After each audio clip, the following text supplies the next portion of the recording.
സ്വർഗസ്ഥനായ ഞങ്ങളുടെ പിതാവേ, അങ്ങയുടെ നാമം പൂജിതമാകണമേ, അങ്ങയുടെ രാജ്യം വരണമേ, അങ്ങയുടെ ദൈവത്തിന്റെ സ്വർഗ്ഗത്തിലെ പോലെ ഭൂമിയിലുമാകണമേ.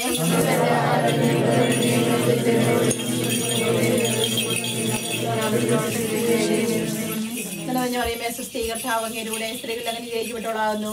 അങ്ങയുടെ ദൈവത്തിന് ഫലമായി ഈശോ അനുഗ്രഹിക്കപ്പെട്ടവനാകുന്നു.